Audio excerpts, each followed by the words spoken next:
Hello there, everybody. This is Robert at Prophecy Spotlight, where I'm gonna do three of them. It's gonna be called Mystery Great Babylon. There'll be three of them. Number 43, 44A, and 44B. The reason I'm doing that is that I got all mixed up with my numbers. I did this about a month ago, and I forgot to do it on the on the internet. So I'm probably at number 47 by now, but I'm coming back now. I'm filling in the gap. Hey, 43, 44A, and 44B, and we're going to be speaking about mystery, the Great Babylon. Oh boy, much ink has been written on it. Many things have been said, and unfortunately, sometimes we don't get the right understanding. You see, what happened is that Protestantism was so engulfed against the Pope, the papal, the Pope, the system of the Pope, that they were so much in it that they sometimes where you're too much in the same thing, you lose sight of what God is telling us. So the Protestants from the Reformation on, they were always saying that Babylon is the Roman Catholic Church. But the question is, were they right? Were they so obsessed with Papal Rome that they really lost sight of what the Scripture is teaching us? So this is what we're going to enter into. We're going to have a series of three. We're going to see Babylon the Great sitting, Babylon the Great clothed, and then we'll end up with the downfall of Babylon the Great. So I trust you will enjoy that. So let us go now.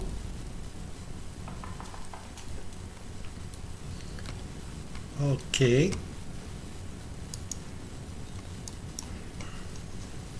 So let's go back. Okay, so the subject is Mystery, Great Babylon. That's taken from Revelation 17, verse 5. Okay, here we go. There has always been impostors. Nothing new in this world. In religion also there are impostors. It is the great battle between the false bride and the true bride. The false bride being Christendom, the true bride being Christianity. Now I want to read Revelation 17 verse 1 and 2. One of the seven angels who had the seven bowls came and said to me, "Come, I will show you the punishment of the great fornication, who sits by many waters. With her the kings of the earth committed adultery, and the inhabitants of the earth were intoxicated with the wine of her fornication." And then we get Revelation 21 verse 9, which is the true bride. One of the seven angels who had the seven bowls full of seven last plagues came and said to me, "I will show you the bride, the wife of the Lamb." So between these two verses, one is in the desert and the other comes from heaven. That's the big contrast. One in the wilderness and one coming out from heaven. So we're going back to Revelation 17. And he carried me away in spirit to a desert, and I saw a woman. Revelation 21. And he carried me away in the spirit. You see how close it is? And set me on a great and high mountain, and showed me the holy city Jerusalem, coming down out of the heaven from God. So this one is coming out of heaven, and it is coming out from God. The contrast between the false bride from the desert and the true bride coming down out of heaven from God. This is the real contrast. Her real name is written on her forehead, and upon her forehead a name written, Mystery, Great Babylon, the mother of the harlots. That's Revelation 17, verse 5. So the false bride, which is in the desert, in the wilderness, is Babylon the Great. She's the mother of the harlots. Now I want you to take a look at that, the mother of the harlots. So we'll come back to that. In scripture there are three Babylons. The first one is Genesis 11 verse 9. Babel is called Babel. Therefore was its name called Babel, because Jehovah there confounded the language of the whole earth, and Jehovah scattered them thence over the face of the whole earth. That's the first one. The second one, which is Babylon political or Babylon civic. Okay, Jeremiah 25 verse 9. And I will send to Nebuchadnezzar the king of Babylon my servant. So this is the political one. When Nebuchadnezzar came as now the new servant of God, no more Israel, but Babylon came in, Nebuchadnezzar as now the servant of God. It's called the time of the Gentiles. And we also have a third one, which is Babylon, the mystic Babylon. So we had one in in Genesis 11, okay? We had another one when we come to Nebuchadnezzar the Great, and now we have the third one, which is Babylon the mystic one. This one is in Revelation 17 verse 17. I will tell you the mystery of the woman prostitute. Okay, so there's your mystical Babylon. So one in Genesis, but the two contrasted are Babylon number 2, which is political and civic, and mystic Babylon. Sometimes we tend to mix them up between the mystic and the civic one. One of the seven angels, which has the seven bowls, will reveal the true character of the false bride. Revelation 17 verse 1 and 2. Come here, I will show thee the sentence of the great harlot, who sits upon many waters. So many waters is her expansion. It is her span. This woman, this great harlot, sits upon many waters. She stretches far beyond. In Revelation 17 verse 15 we read, and he says to me, the waters which thou sawest, where the harlot sitteth, are people and multitudes and nations and tongues. People, multitudes, nations, and tongue.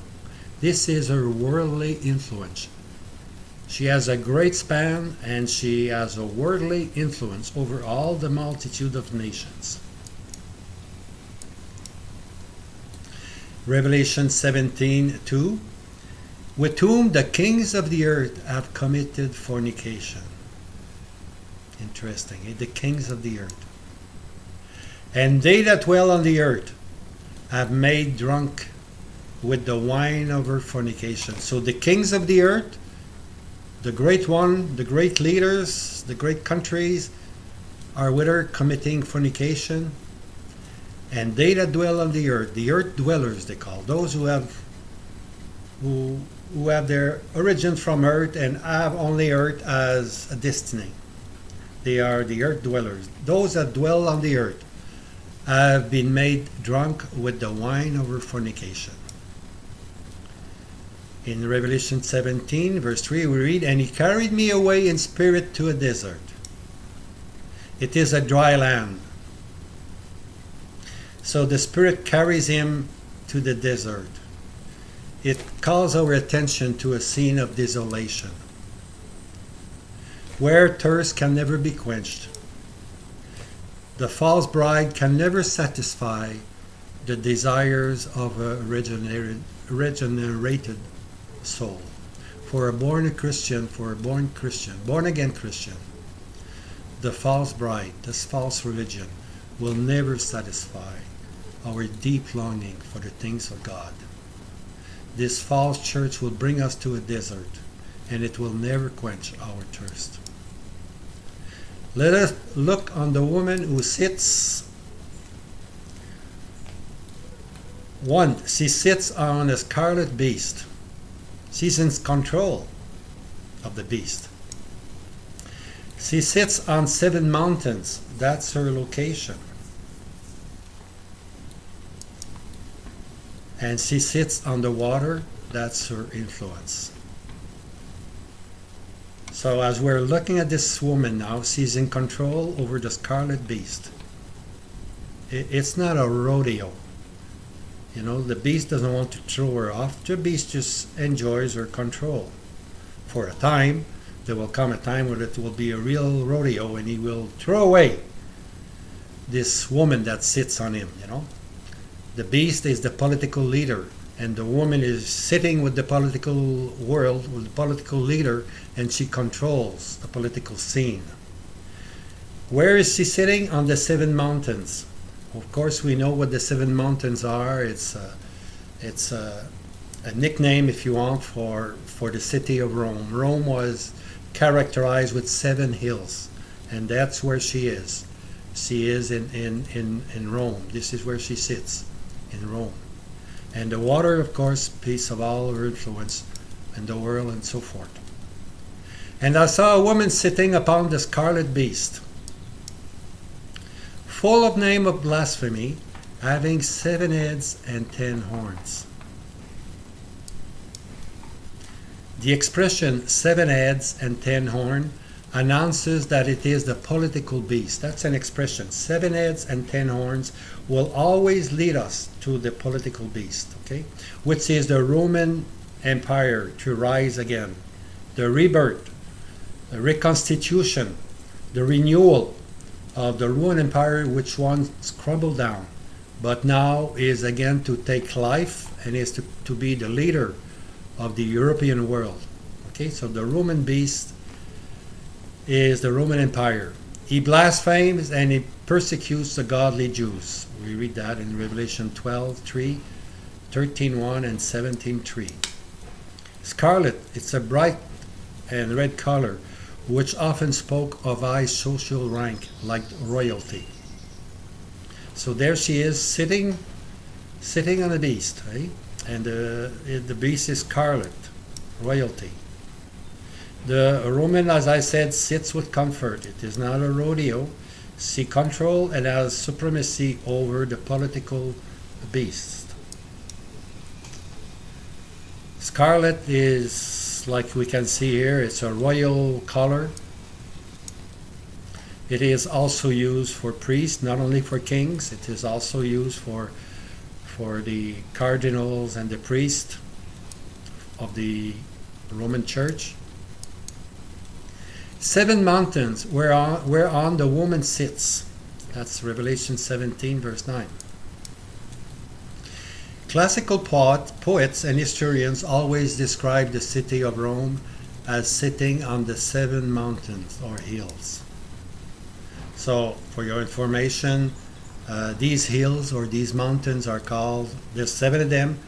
One is called Palestine, Neon Reno, the second one, the third one Aventine, the fourth Calinian, then comes Viminian, and then the 6th one Esquiline, and then the 7th one Janiculum.